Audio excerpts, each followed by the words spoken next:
Welcome to episode 169 of Gods and Heroes of Ancient Greece.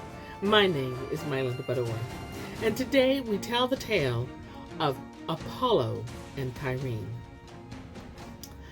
Hypseus was the proud king of Lapithae and Kildanope, and the son of the river god Peneus, and with his wife, the naiad Childanope, they had 4 daughters: Kyrene, Themisto, Alcea, and Astyages. It was his daughter Kyrene who the king was the most fond of. But she was not like her sisters, for she hated embroidery and working at the loom, and didn't care for merry banquets like her sisters or other maidens of her age.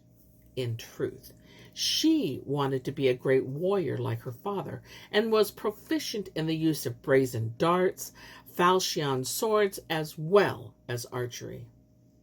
Hypseus decided to put his daughter in charge of his cattle and sheep, knowing that she would be a great protectress. Kyrene took her job seriously, slaying any predator, mortal and supernatural alike, who posed a threat to the herds and flocks. She proved to be such a deadly efficient guardian that all the cattle and the sheep completely trusted her with their safety, and she had no qualms with driving them to dangerous places so she could hunt and kill more dangerous monsters.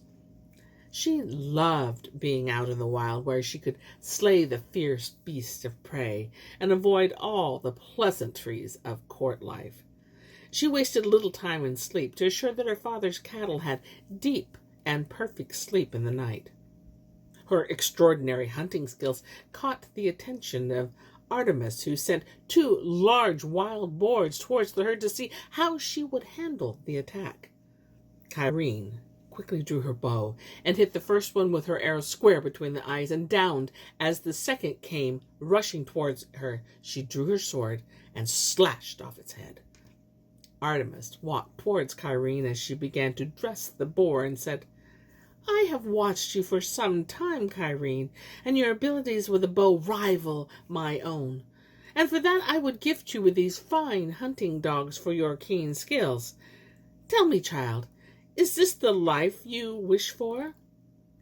Kyrene dropped her head in reverence to the goddess and said, "Mighty Artemis, I am honored by your gift of such fine hounds.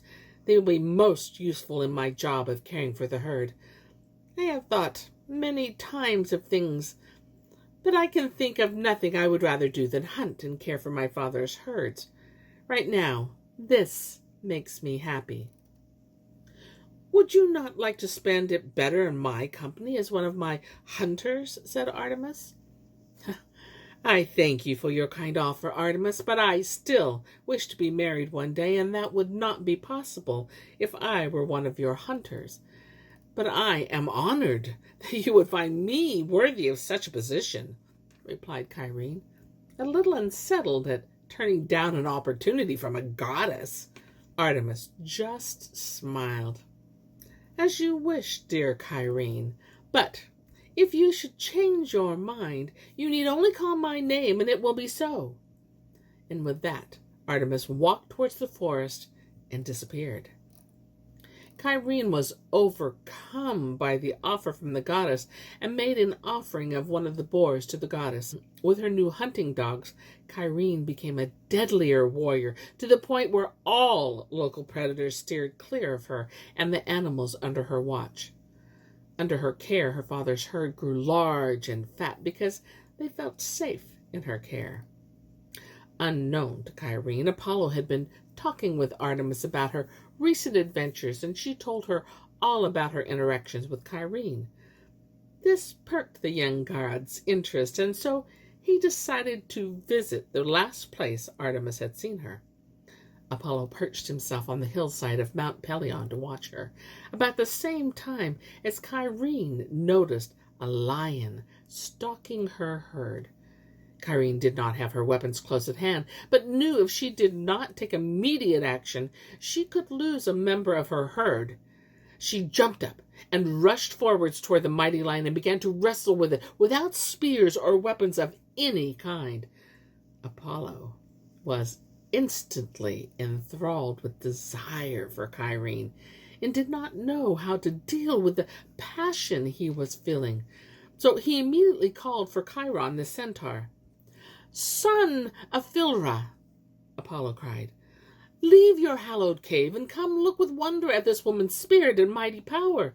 See what a contest she is waging. This maiden, with a heart which nothing can subdue and a mind that fear cannot overwhelm." Apollo continued to look at the battle in front of him with awe and could hardly breathe as he watched Kyrene begin to choke the lion. Then he continued questioning Chiron without letting him answer. From what mortal being was she born? Why is she living in the hollows of the Shadow Mountains all alone? I cannot believe the inexhaustible test of strength she is showing. Would it be proper as a god for me to take her as my own? Spend time with her, to cull the honey-sweet flower of love. When Apollo finally stopped speaking, and seeing the rapture that filled the young god's heart, Chiron chuckled softly and began to unfold his counsel to him. "Oh, Phoebus, secrets are the keys of wise persuasion that unlocks the shrine of love, and among gods and men alike, do they shun to enter for the first time the sweet bridal bed in the light of day? For you, who cannot lawfully breathe a lie, have been tempted by your pleasant mood to conceal in your words. Are you asking, O king, where this maid was born? You, who know all things and all ways that lead to it? The number of leaves that the earth produces each spring, the number of the sands and the sea and the rivers that are driven before the waves and the rushing winds, and that which is to be and when it is to come, all this you can clearly see. But if I must measure myself against one that is wise, I must then tell you the thoughts you already know but cannot speak." Apollo shook his head to acknowledge the truths which he had heard, and sat in anticipation of hearing his thoughts put into words. Chiron placed his hand on Apollo's shoulder, and with a smile said, "You shall go quickly to this glade to be her wedded lord, and you shall bear her over the sea to the choicest garden of Zeus, where you shall make her the queen of the city. When you have gathered the island folk around the plain-encircled hill, you shall make her queen of Libya amid her broad meadows, and give a kindly welcome to your glorious bride. Even now, Libya will open the doors of her golden palace to your bride, and she will give her a portion of the world to possess by right, abounding in all fruits and every beast of the wild. Once you are wed, she shall bear you a son, who glorious Hermes shall take from his mother's womb and bear away to the enthroned hours to the mother earth. And they will place the babe upon their laps, and drop nectar and ambrosia on his lips, and shall make him a god, and you will name him Orestes." Chiron then encouraged Apollo to accomplish the sweet fulfillment of wedlock. Apollo did not need much encouragement from Chiron to return to where he found Kyrene and the dead lion. He appeared to her in all his majesty, and spent time courting her with praises of her virtues, even with the promise of a kingdom of her own to rule if she would go with him. Kyrene was intrigued by Apollo's handsomeness and his sweet words, and she agreed to go with him. Apollo then summoned his cart of gold and carried all off from the wind-swept glens of Pelion and took them away, a huntress maiden and her 2 hounds, to a land rich in flocks and fruits, so she might be queen over the land and find a home in the fair and flourishing land of Libya. Swift is the achievement, short are the ways of gods, when bent on speed, and soon they arrived in Libya, where silver-footed Aphrodite was there to welcome them.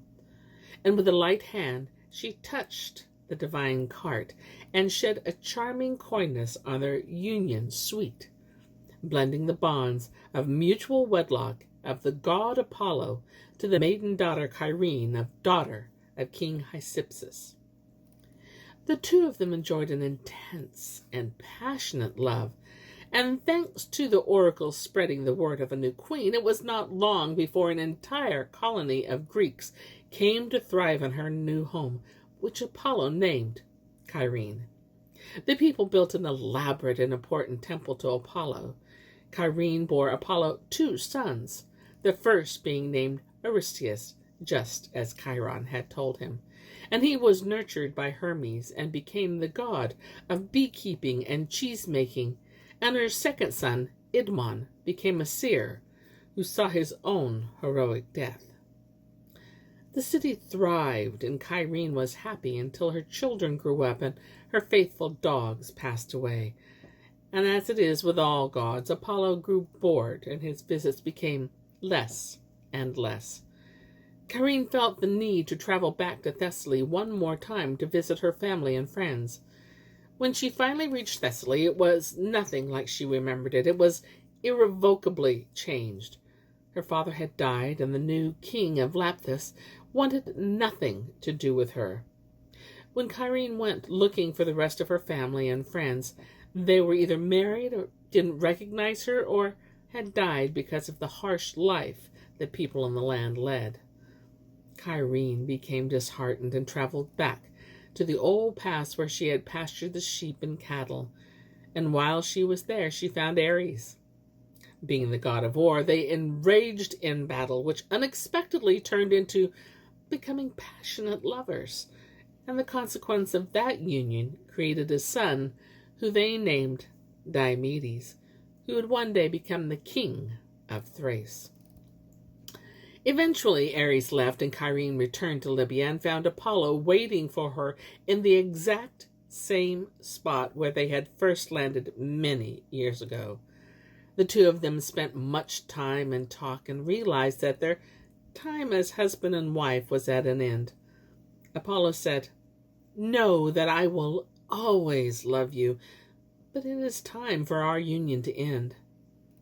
Kyrene tried to tell him about her encounter with Ares, but he simply said she owed him no explanation. It was his fault for not being around. Kyrene was relieved, as she was ready for a peaceful and quiet life. And she said then, "Apollo, I belong here, and from here I will never more roam."